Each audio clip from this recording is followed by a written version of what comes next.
चलो बच्चों, आइए देखते हैं प्रश्न। प्रश्न है आपका, यदि समुच्चय ए जिनके अवयव 1 2 3 4 और समुच्चय बी जिनके अवयव 5 7 8 11 15 दो समुच्चय हैं तथा ए से बी में एक संबंध आर इस प्रकार है कि यहाँ पे एक्स आर वाई, जो कि वाई बराबर 2x + 3, जबकि एक्स समुच्चय ए से है और यहाँ पे वाई क्या है, समुच्चय बी से है। तो आर का प्राप्त प्रांत और परिसर ज्ञात कीजिए। तो हमें इस आर का प्रांत और परिसर बताना है कि क्या होगा।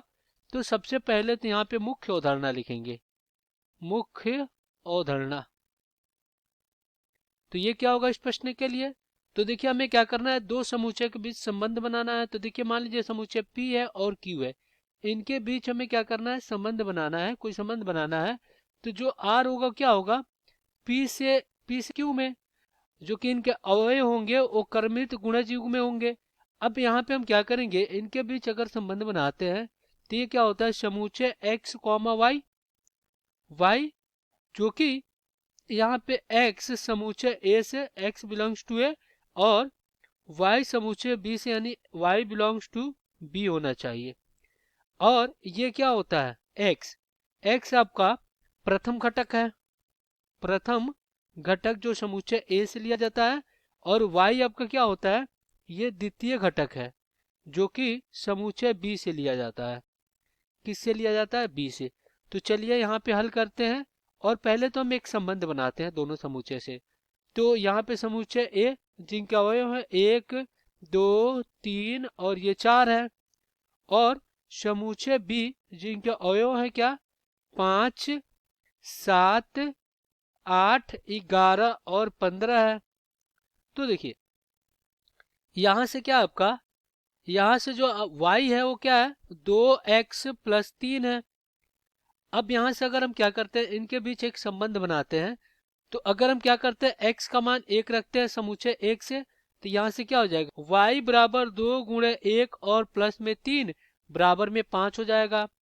अब x का मान समुच्चय a से 2 रखते हैं तो y का मान क्या हो जाएगा, 2 × 2 और प्लस में 3 बराबर 2 दूना 4 3 7 हो जाएगा।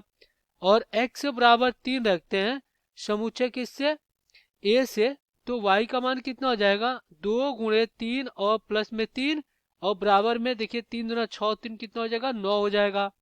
और x से हम क्या रखते हैं, 4 रखते हैं, तो y क्या आ जाएगा, 2 × 4 और प्लस में 3 बराबर में कितना हो जाएगा, 11 हो जाएगा। अब देखिए यहाँ पे अगर हम समुच्चय a से x का मान 3 रखते हैं तो y का मान कितना आता है, 9 आता है, जो कि ये समुच्चय b में नहीं है। तो इसको हम नहीं लेंगे क्योंकि हमें a से b में संबंध बनाना है। तो यहाँ पे क्या हो जाएगा, r जो हमें प्राप्त होगा, इनके बीच में जो संबंध प्राप्त होगा वो क्या हो जाएगा, जब x से हम क्या ले रहे हैं, 1 ले रहे हैं, तो y कितना आ रहा है, 5 आ रहा है। और जब x से हम क्या कर रहे हैं, 2 ले रहे हैं, तो y का मान कितना आ रहा है, 7 आ रहा है। अब जब x का मान 4 ले रहे हैं तो y का मान कितना आ रहा है, 11 आ रहा है। तो ये हो गया। अब इसमें जो हम x का मान रखते हैं वो क्या होता है, प्रांत होता है, और इससे जो y का मान प्राप्त होता है वो क्या होता है, परिसर होता है, परिसर होता है। तो यहाँ से जो इसका प्रांत प्राप्त होगा इस संबंध से, वो क्या प्राप्त हो जाएगा, वो हो जाएगा आपका 1 2 4। और इसका जो परिसर प्राप्त होगा, परिसर इस संबंध से वो क्या हो जाएगा, वो हो जाएगा 5 7 और फिर 11। तो इसका प्रांत और परिसर हो गया। यही आपका उत्तर हो जाएगा। आशा करते हैं बच्चों ये प्रश्न आपको समझ में आया होगा। धन्यवाद।